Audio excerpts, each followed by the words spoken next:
Hello বন্ধুরা, কেমন আছেন সবাই? আশা করি সবাই ভালো আছেন। গ্রামের বাড়িতে আসছিলাম ঈদ করতে। চারদিকে যে আবহাওয়া খুবই গরম, না পারি ঘরে বসতে, না পারি বাইরে বসতে, গাছের নিচে তাও ভালো লাগে না। তাই ভাবলাম কিছু একটা করার দরকার।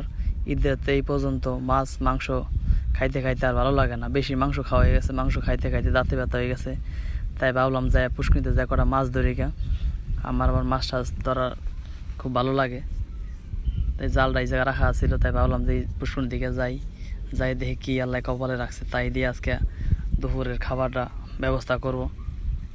আসলে ঈদ গেছে, ঈদে সবাই মাংস খাইতে খাইতে অময় হয়ে গেছে, আর ভালো লাগে না। তাই দেখি জালটা নিয়ে যাই, কি অবস্থা, কি আল্লাহ কপালে রাখছে। জালটাকে যাইরে নেই, কারণ জালের ভিতরে অনেক ময়লা লেগে রয়েছে, অনেক রোদে উঠানো পরে মনে করেন আমাদের ফসল আদি দিয়ে রাখছে। যাই বালতিটা নিয়ে যাই, কারণ মাছ টাছ তো রাখতে হবে, আবার নয়তো মাছ আবার কই রাখবো। তো পুষ্কিনি পাড়ে আসলাম। আমাদের দেখেন একটা জামরুল গাছ, কেউ চিনে জামরুল নামে, কেউ চিনে পাইনাল নামে। তা আমার কাছে খুব ভালো লাগে, তাই দিলাম একটা কামড় মাইরা। বাস ভালোই তো লাগতেছে।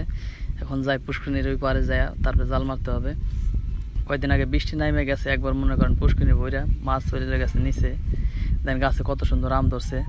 ঢাকা শহরের আমের যে দাম, তারপর আবার ফরমালিন। আর দেশ গ্রামে আসলে মনে করেন যে ফরমালিন মুক্ত আম। ফরমালিন খাইতে খাইতে মাঝে মাঝে ফরমালিন মুক্ত আম খাইলে মনে হলে যে এইটাই মনে হয় ফরমালিন দেওয়া। এই দেখেন একটা আমের ওজন হাফ কেজির উপরে। এইসব আম তো ঢাকা শহরে পাওয়াই যায় না। তাই যাক, দেখেন কত সুন্দর আমার গ্রামের ভিউটা। একবারে দেখেন এই যে গ্রামের একটা ভিউ দেখাইতেছে আপনাদের। আসলে না আসলে বুঝবেন না দেশ গ্রামের যে কী পরিবেশটা। দেখেন এই যে আমার গ্রাম, মানুষের তিল লাগাইছে, পাট লাগাইছে। দেশ গ্রামে কৃষক ভাইরা খুব ভালো আছে। আমরা তো ঢাকা শহরে বছর একবার আসি, একবার এসে ভিউ দেখি।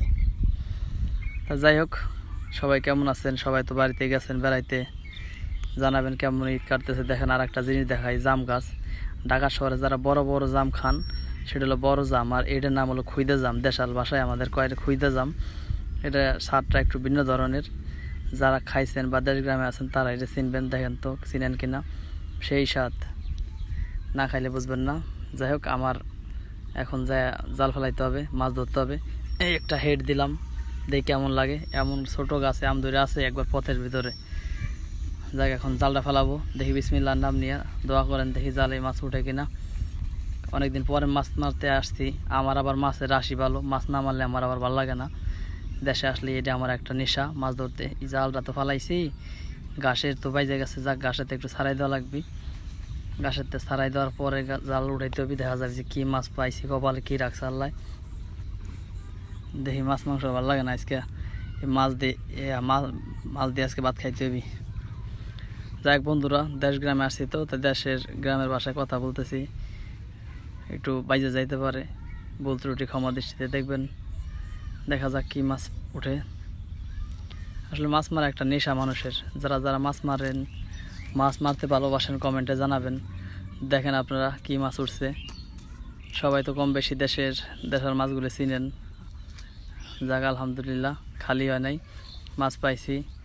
যারা যারা মাছ ভাত খাইতে ভালোবাসেন, মাছ ভালোবাসেন ধরতে, তারা কমেন্টে জানাবেন।